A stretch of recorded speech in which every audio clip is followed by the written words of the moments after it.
You know, Justin, the way I see it, there are going to be a lot of very interesting position battles during training camp. A few that I'll be keeping my eye on, I expect to be really heated to decide those starting positions. The one I'm really excited for is going to be this right tackle battle between Walker Little and Jawan Taylor. Taylor has really held down that right tackle spot since he came into the league as a rookie, but his play hasn't elevated to the level that many hoped it would. So insert Walker Little to possibly push Taylor or take that position. Little, a second-round pick from last year, got the chance to fill in at left tackle for a little bit last season. Showed he can play in the NFL for sure, and now he's going to try and play right tackle for the first time in his career. Last year during training camp, he tried to start to learn right tackle, but really struggled with it because he just played on the left side his entire life. Well, a year later, Little is now very versed in that right tackle position and is ready to compete for a job. This is one I'll be keeping an eye on because, of course, blocking for Trevor Lawrence is very important. But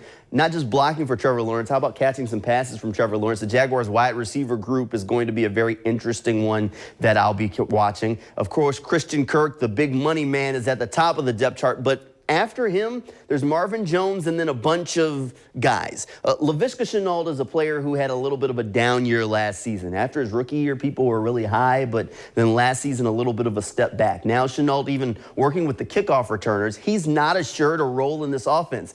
He told me during OTAs that he was ready to embrace the competition and show up, so we'll have to see exactly what Laviska Shenault shows up and if he can earn a role in this offense moving forward. Then there's Zay Jones. The Jaguars brought him in to play a role. He's a very quarterback-friendly wide receiver, but he's never had big numbers in his career. Can he come in and earn that spot and lock up that third wide receiver role for the Jaguars? It could be asking a lot, but Zay Jones is clearly a favorite of this front office and coaching staff, or else they wouldn't have brought him here. Then there's Laquan Treadwell. The Jaguars have a lot of guys that can play in the slot. Treadwell, one of the few guys on the roster with size to play outside. So if Treadwell can show up to camp and show what he can do, similar to the way he did last season at the end of the year, then maybe Treadwell could make the Jaguars rethink just how the pecking order is on that wide receiver group. So this is a group of guys that I'll be keeping my eye on as camp kicks off. Another pair of pass catchers that will have a big battle going on their hands will be over at tight end,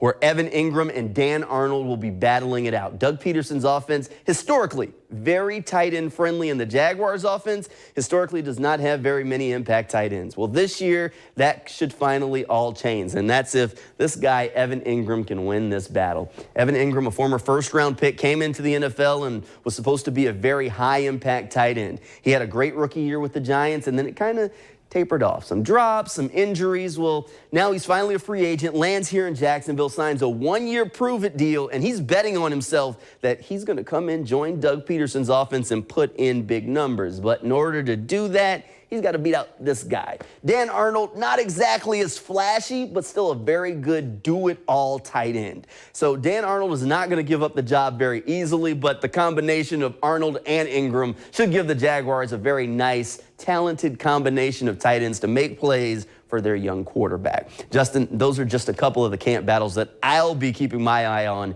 as the Jaguars take the field this week.